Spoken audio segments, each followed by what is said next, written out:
Now I'm going to quickly go through the practical tacticals with you. So when it comes to mental fitness tools and tips, the primary practices, I have 4 or 5 under each of the levels of mental fitness that are go-tos.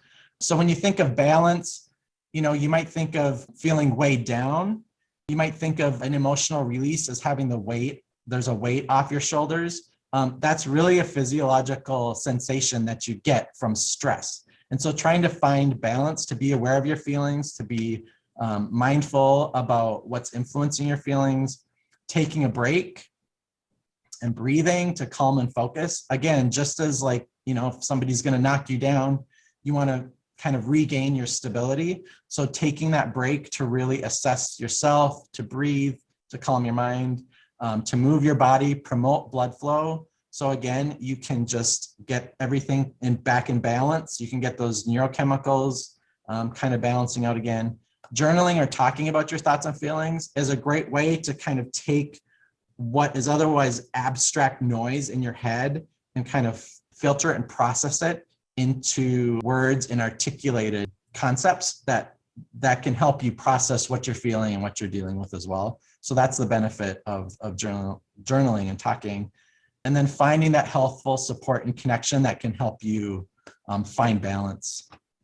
Flexibility, there's just the basic concept of being gentle with yourself. So trying to shed that sense of shame, realize that you're human, that your brain operates in different ways, and that it's a matter of being able to embrace how you function rather than getting hard on yourself for how you function, accepting some discomfort, but ultimately realizing that we all want to get to a place of comfort.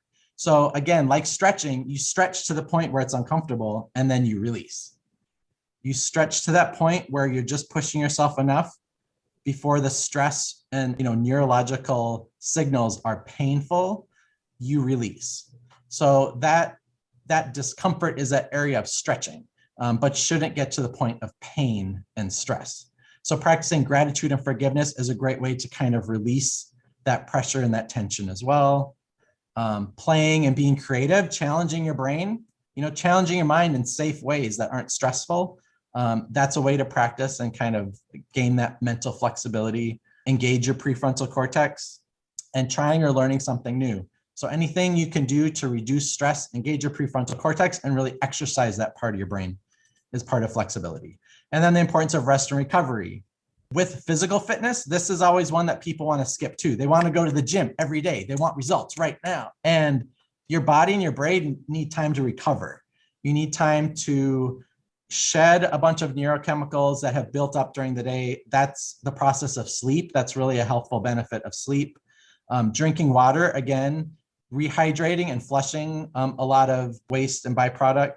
Your brain is 75 to 80% water because it's an electrochemical organ that needs to be able to transmit electrical impulses. So that water is an essential part of brain health. Eating nourishing foods, keeping all those nutrients in your brain, taking a personal day or vacation, again, reducing stress, finding calm, engaging your prefrontal cortex, practicing meditation and controlled breath.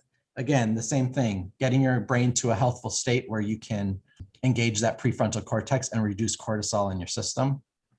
And then ultimately strengthen endurance. So being mindful of what inspires you and motivates you. What are those things in life that bring you joy, that reduce stress, that increase dopamine, that get you excited?